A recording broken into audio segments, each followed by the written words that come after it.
Joined by head coach Kirby Dean of Eastern Mennonite University men's basketball. They were picked number 9 in this year's preseason poll. Coach, let's take a look at your team coming in from last year to this year. You've got a lot of holdover guys from last year's squad that are hopefully learning your system as we come through. Talk about what the progression you've seen from them from last year to this year in early season practice so far.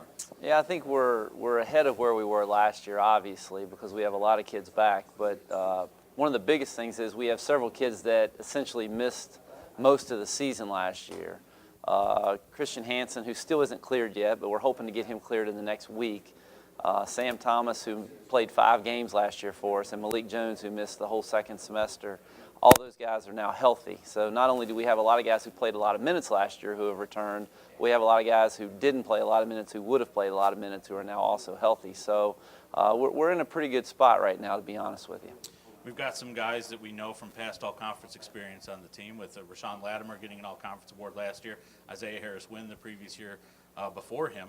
Talk a little bit about maybe some guys that are ready to take that next step up themselves and join Rashawn and join Isaiah as somebody that has the potential to be on an all-conference team. Well, I think the last 2 years Malik Jones has been on his way to being all-conference. But you can't miss the last 15, 16 games and qualify for all-conference. So I think obviously he would, if you were making a bet, he would be the guy I would bet on, because I think he's that caliber. He just hasn't been able to stay healthy enough to prove that.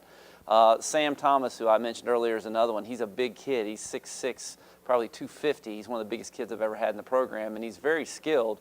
And again, last year he was really well on his way, and then he missed the last 18 games. So hopefully, if those two guys can stay healthy, I think they have a shot to be those kind of players. Travis Clower is developing as a player. He's getting better every day. And then we have 2 freshmen who will play pretty key roles early, who will have a chance not to be all-conference, but can certainly be contributors in our program.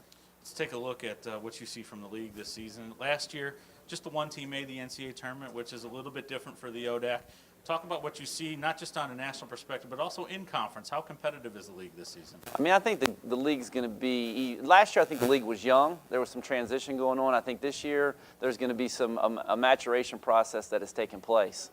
And I think you're going to see a lot of teams that could win 20 games and have a shot to make a run at the national ranking and have a chance to have an opportunity to earn an NCAA bid. I'm not saying we're going to get 4 like we did in 2010, but I think there are at least 6 or 7 teams that have the potential and the type of talent to make that kind of run and possibly end up doing that very thing.